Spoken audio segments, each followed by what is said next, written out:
배움 합격의 공식 약속의 이름 최승건입니다.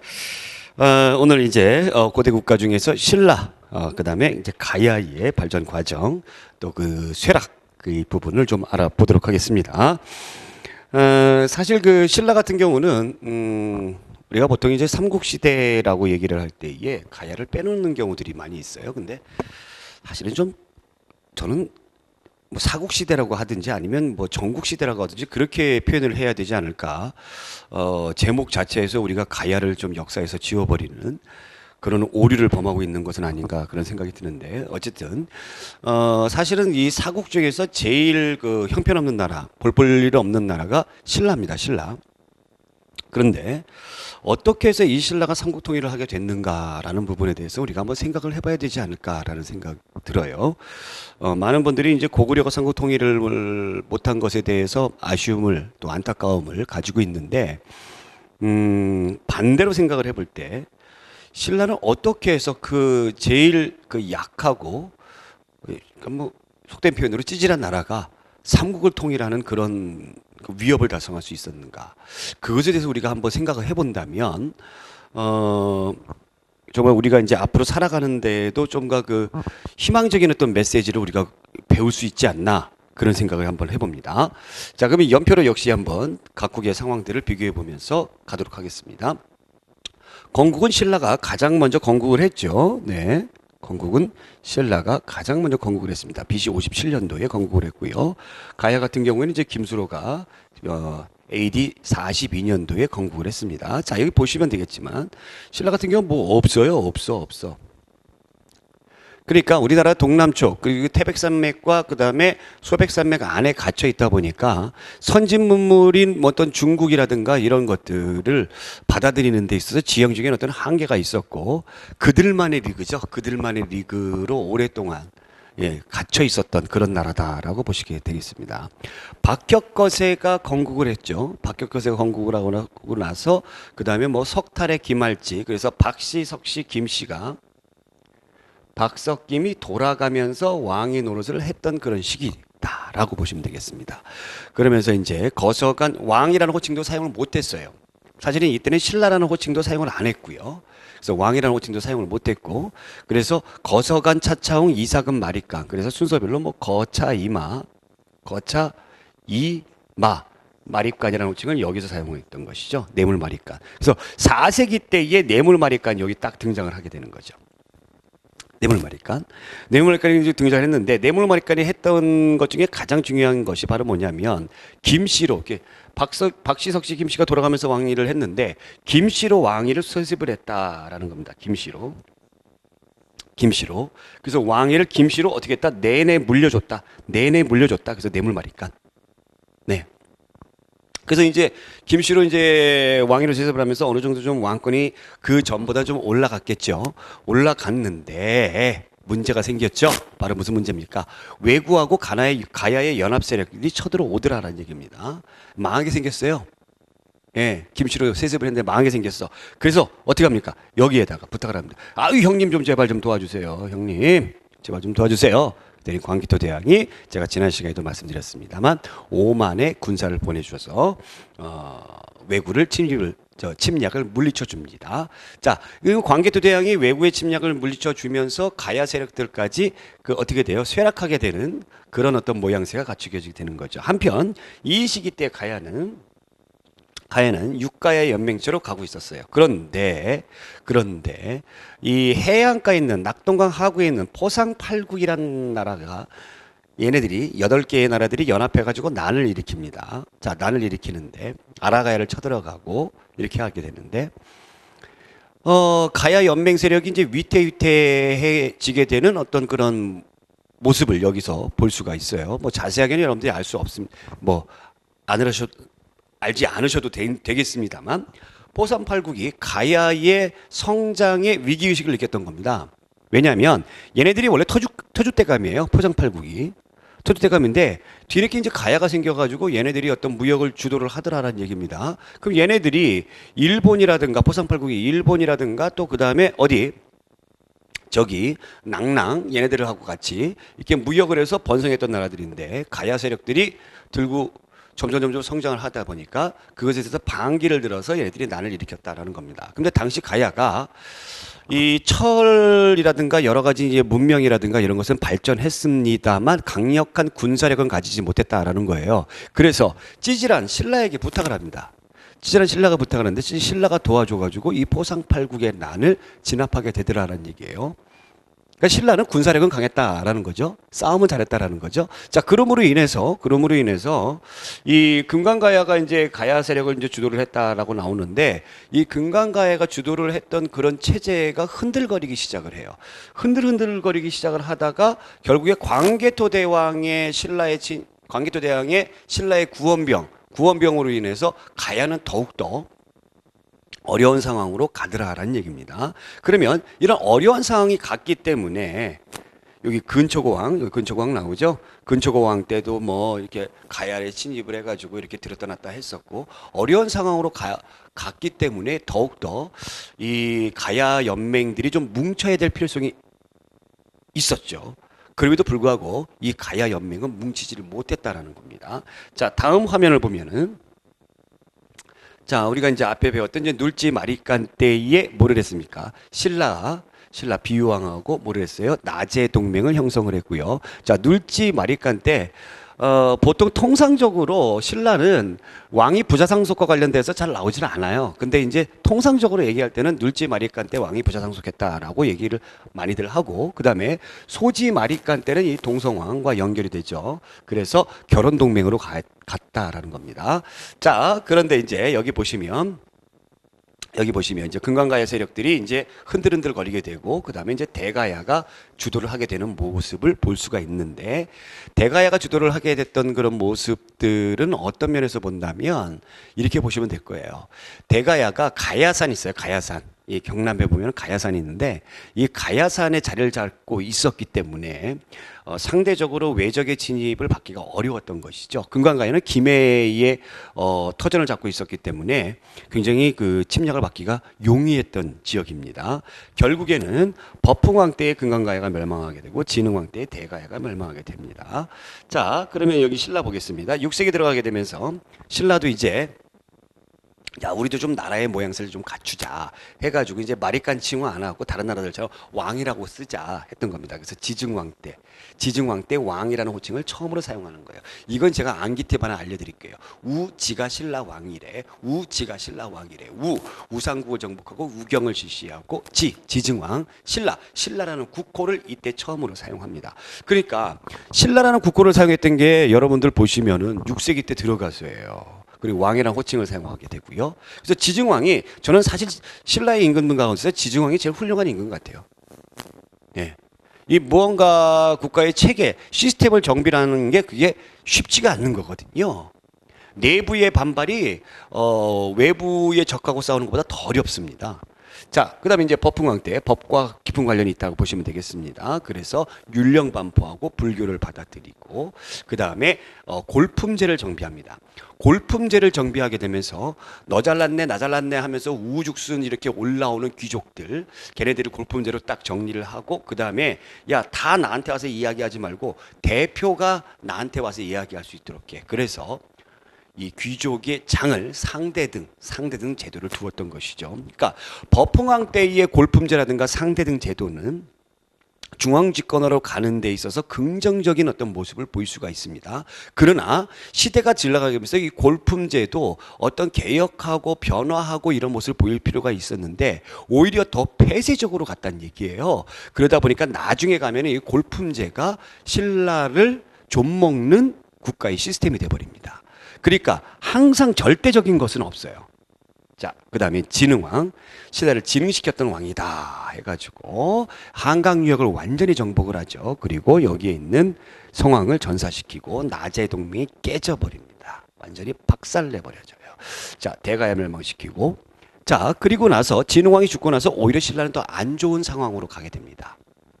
왜냐하면 여기 이제 여왕이 등장을 딱 해버리잖아요. 그렇죠? 이 성골들 가운데서 남자가 있어야 되는데 남자가 없어요.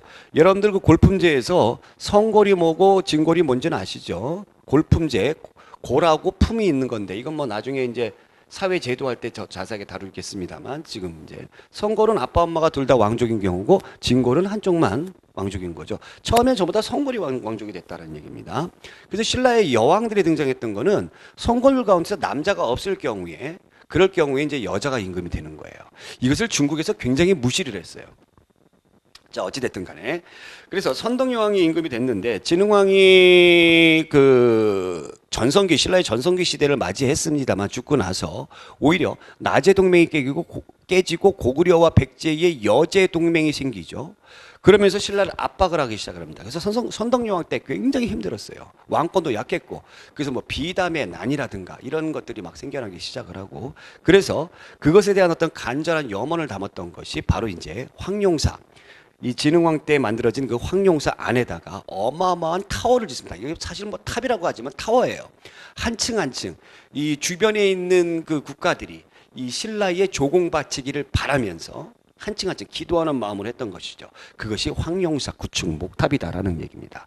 그리고 나서 이제 진덕 여왕이 오는데 이 여왕 때도 그닥 왕권이 강하지 못했는데 이 여왕 때는 더 왕권이 약했겠죠. 그렇죠? 그래서 자기가 힘을 못 써요. 못 쓰다 보니까 누구에게 모든 것을 많이 맡겼습니까? 무열왕에게 모든 것을 많이 맡겼다라는 겁니다. 무열왕이 바로 김춘추고요. 김춘추는 바로 진골이었죠. 그러면서 이 무열왕이 정치적인 어떤 위기, 이 다른 귀족들이 이 김춘추를 시기에 질투하는 그런 게 굉장히 많았겠죠. 근데 자기가 어떤 죽을 고생까지 하게 되면서 정치적인 위기 또 생명의 어떤 그 위협 이런 것들을 시달리게 되면서 자기가 끝까지 포기하지 않고 당나라를 설득해서 나당 동맹을 형성하게 되는 거죠. 그렇죠? 그러면서 임금이 됩니다. 김춘추가. 그래서 태종 무열왕이 되는데 얘는 진골이기 때문에 이때부터는 무조건 성골은 없어요. 진골들만 임금이 되더라라는 겁니다. 자, 그럼 간단하게 우리가 연표로 알아봤고요. 한눈에 보기 좋게 교재 31쪽에 나와 있는 우리가 교재에 있는 내용들을 알아보도록 하겠습니다. 신라의 왕호 변천은 거서관, 차차홍, 이사금, 마리간 이렇게 돼 있는데 이렇게 가는 그 과정이 왕권이 점점 뭐가 되고 있음을 향상되고 있음을 보여주고 있다라는 겁니다. 거서관은 군장이란 뜻이죠. 우리 교재에 잘 나와 있고 차차홍은 무당, 이사금이 연장자 그러니까 나이 많은 사람 이렇게 돼 있는데 이사금 윗니빨이다라고 보시면 될 거고요. 마리까는 높은 대군장을 의미합니다. 그래서 이 마루 위에 이렇게 딱 높은 마루 위에 서 있다. 우리가 이제 이 옛날 사극 같은 거 보게 되면은 이제 사또들 어디 마루 위에 딱 이렇게 앉아 있잖아요. 그래서 이 점점 왕권이 강해져 가는 그런 모양새를 보이고 있다라는 거고요. 뇌물 마리간 4세기 때에 김시로 왕위를 세습하게 독점하게 되더라라는 얘기입니다. 그래서 왕호도 마립간. 여러분들 뇌물랑 그러는데 사실 이때는 왕의 호칭을 사용을 안 했죠. 그래서 뇌물 마립간이라고 하시는 게 정확한 표현이고요. 낙동강 동쪽에 진안 지역 장악했고 외해안 침입을 했습니다. 이것을 힘이 없어서 누구? 광개토대왕의 지원을 받아가지고 격퇴했다. 다시 한번 말씀드리지만 그것을 말해주는 그 증거가 호명 그릇이 있다라는 겁니다. 그 뒤를 이어서 눌지 마리간 나제 동맹을 체결하게 되고 백제 비유왕과 자 불교가 전례가 되는데 이거는 여러분들 헷갈리니까 그냥 물으셔도 됩니다. 그 다음에 통상적으로 눌지 마리간 때의 왕이 부자상속이 이루어졌다라고 보면 되는데 부자상속이 제대로 이루어지는 나라 신라가 제일 다른 나라에 비해서 별로 없다라고 보시면 될 것 같아요. 자 소지 마리간 때는 우역을 두었다. 역을 두었습니다. 우 이렇게 말 이런 거 생각하시면 돼요. 소 같은 경우는 농사 짓는 데 많이 사용하지만 말 같은 경우는 교통수단이었죠. 그래서 말이 쉬어가는 곳 그것을 역이라고 했습니다. 그래서 역참제도를 소지마리간 때 처음 두었던 겁니다. 나제도 이거 시험 문제 잘 나와요. 이거 잘 알아두세요. 자 그다음에 나제 동맹은 좀 더 든든하게 하기 위해서 백제의 동성과 같이 혼인동맹으로 했다. 이것이 언제다? 소지마리간 때다라는 겁니다. 자 다음 화면. 지중왕 보시겠습니다. 굉장히 중요한 왕이죠. 자, 약간의 암기 팁. 우지가 신라 왕이래. 꼭 기억하세요. 자, 우지가 신라 왕이래.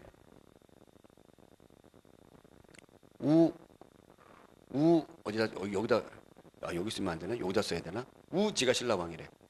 우지가 신라 왕이래. 이렇게 약간의 암기 팁 외우세요. 우지가 신라왕이래죠. 시작. 우지가 신라왕이래죠. 시작. 우지가 신라왕이래. 자, 이게 뭐예요? 우상국을 정복하고요. 오늘날 울릉도 독도 그거 얘기하는 거죠. 또 한 가지 우경을 실시합니다. 소로 농사 짓는 거.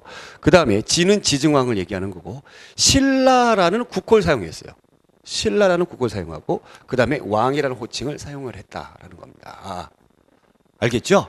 우지가 신라 왕이래. 그 외에도 순장을 금지시켰고요. 수도 지방 행정구역을 정리를 합니다. 그래서 육부 5주, 그 다음에 이 수도에 시장을 만드는데 이것이 동시전이라는 동시전이라는 것을 만들더라라는 얘기입니다.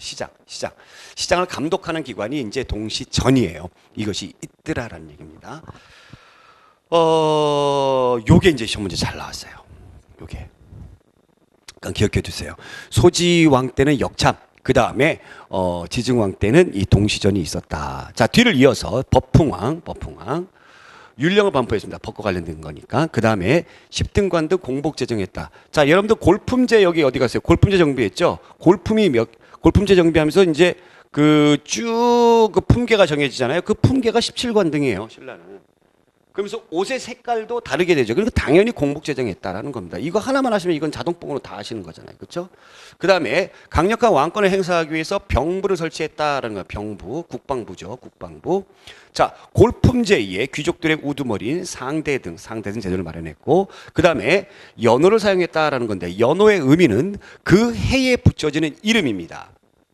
보통 연호는 황제가 등극을 할 때 그 등극하는 해를 기념하기 위해서 연호를 딱 마련을 해놓는데, 그것을 주변국들이 사용을 합니다. 그 주변국들이 사용하게 되면서 그 해가 어느 해다라는 것을 카운트를 하기 시작을 하거든요. 근데 연호를 자기네가 직접 세운다라는 거는 즉 우리도 황제의 나라다라는 것을 의미해요. 그래서 중국하고 맞먹는 것을 의미합니다. 그래서 함부로 세우지 못해요. 그런데 우리의 역사에서 연호를 세우는 경우들이 왕왕 있거든요. 그것의 의미는 바로 뭐냐면 어떤 강함의 어떤 표현, 어떤 자신감의 표현이에요. 그래서 법흥왕 때에 왕권이 엄청나게 강력해졌음을 말해주고 있습니다. 그리고 백성들을 사상적으로 통일하기 위해서 불교가 이미 들어와 있는데 이거를 인정을 못 받았어요. 왜냐하면 신라가 동남쪽에 치우쳐 있다 보니까 굉장히 토착 종교라든가 이런 것들의 영향력이 굉장히 강했습니다. 그러다 보니까 이제 불교를 공인하고 싶은데 이게 안 되는 거예요. 계속 반발에 부딪혀가지고. 근데 이차돈이라는 사람이 순교를 하게 되면서 불교를 받아들이게 되더라. 이차돈이 뭐 일설에 의하면 전설입니다만 목을 치면은 이제 흰 피가 나올 것이다. 그렇게 얘기를 했다라고 그러죠. 네, 그러면서 뭐 부처님을 증거했다라고 하는데, 자, 그리고 이제 금관가야를 병합을 했습니다. 자, 금관가야가 병합을 했다. 그러니까 금관가야가 전쟁을 해가지고 금관가야를 이렇게 차지한 것이 아니라 금관가야가 위기의식을 느끼다 보니까 그냥 신라의 자기네 나라를 그냥 갖다 바쳤다라고 보시면 됩니다. 그 뒤를 이어서 진흥왕, 진흥시켰죠. 그래서 관산선전투에서 승리를 하게 되면서 백제의 성왕을 전사시켰고요. 자, 대가야, 마지막 남은 대가야를 정복을 했고, 그 다음에 저기 북한 지역 함경도까지 진출했습니다. 이것을 알려주는 유적이 바로 진흥왕 순수비, 4개의 진흥왕 순수비가 있고요. 순수한 마음으로 비석을 세웠다. 그 순수가 아니고 수행하면서 순찰하면서 만들었다 해서 순수비. 그 다음에 남한강 유역을 진출했음을 말해주는 단양 적성비가 있습니다. 그리고 거칠부에게 국사책을 만들게 했습니다. 국사를 편찬하게 했다라는 겁니다. 신라가 진흥왕 때에 화랑도라는 것이 개편되는데 나중에 학문 제도 이거 할 때 좀 더 자세하게 하겠습니다만, 다른 나라들은 다 학교가 있어요. 교육제도가 있는데 신라는 이렇다 할 교육제도가 없어요. 있는데 우리가 모르는 건지 지금까지는 없습니다. 그런데 화랑도라는 그런 교육제도라기보다는 조직이죠. 청소년들이 모여있는 조직이에요. 근데 이 화랑이 되려면 어떻게 되느냐. 그냥 아무나 화랑이 되는 것이 아니라 아버지의 신분이 높아야 돼요. 최소한 차관급 이상은 돼야 된다는 얘기입니다. 네, 장관급 정도 보통 화랑들이에요. 그러면 이렇게 지위층의 자제들이 화랑이 됐는데 얘네들에게 심어주는 게 있죠. 전쟁이 일어났을 때 제일 선봉에 나가는 거고요. 절대로 물러서면 안 돼요. 죽어야 된다는 얘기죠. 자, 이러한 모습을 보다 보니까, 이런 시스템이 있다 보니까 신라에 있는 군인들이라든가 신라에 있는 백성들이 지도층을 믿고 따를 수가 있었다라는 겁니다. 이것이 바로 노블리스 오블리주죠. 네. 그렇기 때문에 가장 나약했던 이 신라가 그 어마어마하게 강했던 영토가 넓었던 고구려와 백제를 상대로 해서 이길 수 있었던, 물론 당나라라는 그런 외세를 끌어들이긴 했습니다만 너무너무 찌질하면은 당나라에 휘둘리게 되죠. 당나라와의 전쟁에서 신라가 이기면서 당나라도 물리치잖아요.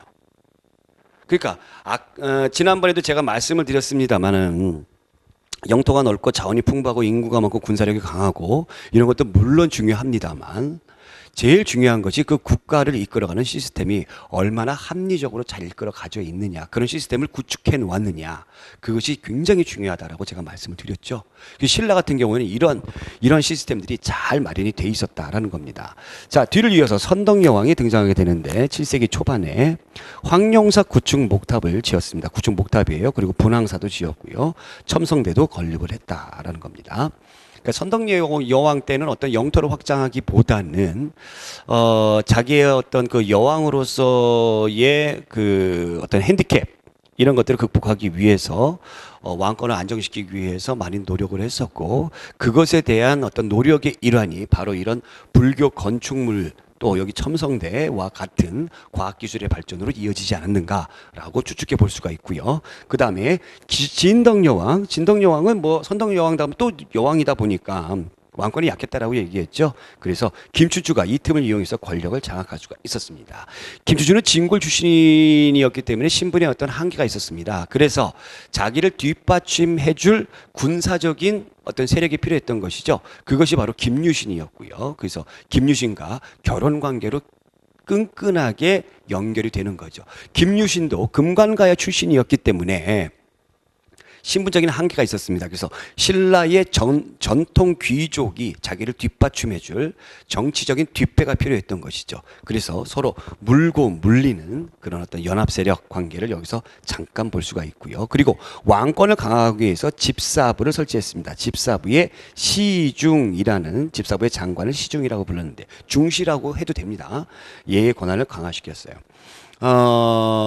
집사부와 이제 대비가 되는 것이 이제 여기 버풍왕 때 마련됐던 골품제에서 귀족들의 회의인 화백회의가 있었죠.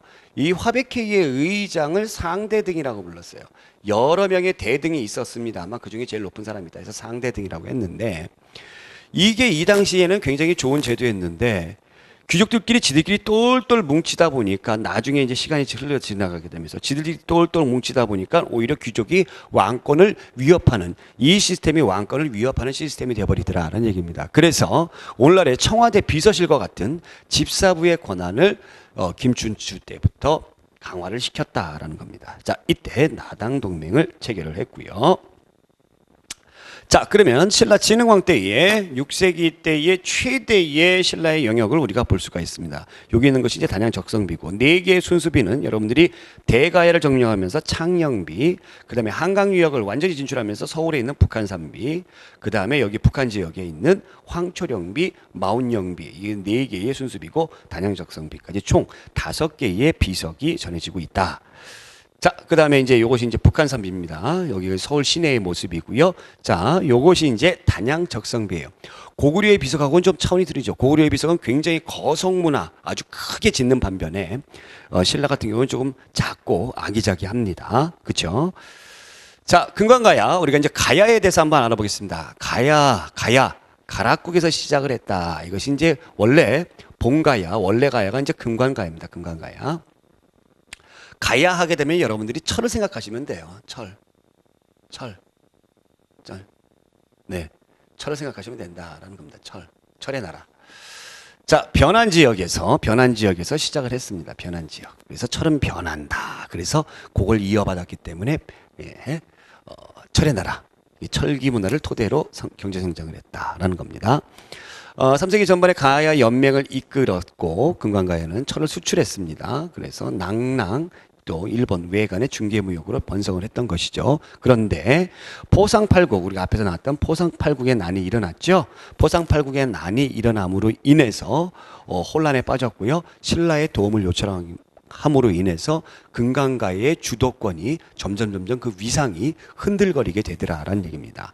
4세기 전반 때는 낙랑군, 이 낙랑군을 쫓아냈죠. 누가? 미천왕 때 낙랑군을 쫓아내면서 백제와 교역을 하게 됐던 것이고요. 4세기 말에서 5세기 초에 고구려군이 공격을 했습니다. 이거 누구죠? 광개토 대왕이죠. 그러면서 금강가야 중심의 가야 연맹이 해체가 되면서 대가야 중심 체제로 점점 변화가 되는 과정을 볼 수가 있다라는 겁니다. 자, 그다음에 이제 대가야 보겠습니다. 성립은 고령 지역에 위치가 돼 있다라고 되어 있습니다. 가야산이죠. 가야산. 예, 발전 과정. 내륙의 위치에 고구려의 공격을 받지 않았다라는 겁니다. 그렇기 때문에 나중에 후기에 대가야 중심의 가야 연맹이 형성될 수가 있었다라는 것이고요. 대가야 역시 이 가야가 6개의 가야가 뭉쳐 있기 때문에 강력한 어떤 리더십을 발휘하기가 힘들었던 것이죠. 그래서 대가야도 점차 이렇게 기울어져 가요. 그래서 신라 버풍왕 때 금강가야를 멸망시켰던 버풍왕 때에 나라를 보존하기 위해서 혼인 동맹을 체결했습니다. 자, 그 다음에 6세기 중반에 들어가게 되면은 금강가야 멸망했다고 여기 나와 있고요. 자, 그러면서 대가야 역시 멸망하게 되는데 누구 때? 진흥왕 때 멸망하게 되더라라는 얘기입니다. 가야의 역사적인 의의와 한계를 듣다 보면은 가야의 의의는 여러분들이 아주 그 찬란한 철기 문화를 이 나라에서 꽃피웠던 그런 나라고요. 그 다음에 이 가야가 망함으로 인해서 이 가야 사람들이 많이 일본으로 이주를 합니다. 그러면서 일본의 가야 문화를 전파해 주는데 크게 기여를 했다라는 거고, 또 그 다음에 가야가 망함으로 인해서 가야에 있는 우수한 인재들이 어떻게 했습니까? 신라로 들어가서 활약을 많이 했던 것이죠. 그러면서 금강가야 출신의 뭐 김유신 가문이라든가 뭐 우륵이라든가, 예, 우륵, 가야금 만든 사람 있잖아요. 그래서 가야에서 만든 악기다 해서 가야금이죠. 그래서 이 가야금을 열심히 연주했던, 가야금을 열심히 탔다, 가야금을 탄다라고 하는데 그게 이제 연주한다는 뜻인데, 그래서 가야금을 탄 곳이다 해서 충주에 탕금대라는 곳이 있었죠. 그리고 외교 전문가로 아주 유명한 누가 있습니까? 김춘추도 반했던, 예, 누가 있어요? 강수라는 또 외교 전문가도 가야 출신입니다. 그래서 신라의 발전에 크게 이바지를 했다라는 겁니다. 그러나 가야가 강력한 중앙집권 국가로 발전하는데 한계가 있었습니다. 그 한계가 바로 뭐라고요? 어떤 하나의 중심이 되는 리더십을 발휘할 수 있는 그런 통일된 그런 국가 체제를 이루지 못했다라는 얘기입니다. 6개의 가야가 연맹체, 그것이 한계였다라는 거죠. 그렇기 때문에 오히려 후발주자로 나왔던 신라에 의해서 가야는 역사를 마감할 수밖에 없었다라는 겁니다. 자, 가야의 성장과 주변국 상황, 요거 좀 약간 그 심화적인 내용들을 알아보도록 하겠습니다. 세영동금 이주민이 정착을 해 있었다. 초기 철기 시기 때였던 모습들이죠. 네, 그래서 김수로의 가야국 성립했고요. 고구려 낙랑 대방 점령했습니다. 그래서 이제 여러분들 여기 이제 포상팔국에 나는 200년도니까 AD 4세기로 되어 있는데 이거는 이제 3세기로 되는 거고요. 미천왕 때에 낙랑군을 멸망시킴으로 인해 가지고 어떻게 했습니까? 이 가야가 이 낙랑을 상대로 해가지고, 특히 금강가야가 낙랑을 상대로 해가지고 무역을 했던 활로를 잃어버리게 됐던 것이죠. 그러면서 포상팔국의 난이라든가 그 다음에 낙랑군의 멸망이 가야가 이렇게 잘 나가다가 휘청거리게 되는 그런 사건이다라고 보시면 되겠습니다. 근초고 왕이 고구려와의 경쟁, 그래서 백제가 가야와 외를 형성하게 되는 그런, 그러니까 근초고 왕이 가야에 진출했음을 말해주고 있는 것이고요. 그러다 보니까 광개토 대왕, 이런 경쟁 관계였기 때문에 광개토 대왕이 가야를 그냥 둘 리가 없었던 것이죠. 마침 신라의 도움의 요청이 있었기 때문에 들어왔던 것이고, 그러면서 한 번 더 가야는 크게 충격을 받습니다. 자, 그래서 금강가야는 이제 점점 쇠퇴하게 되고 대가야가 성장하게 됐습니다. 사실 이 성장이란 표현보다는 대가야가 위치적인 그런 부분이 있었기 때문에 후기에 다른 가야들에 비해서 조금 더 낫다라고 보시면 되는 것이고요. 자, 6세기 초에 이 22개의 소국이 형성되어 있고 결국에 버풍왕 때에 금강가야가 항복을 했습니다.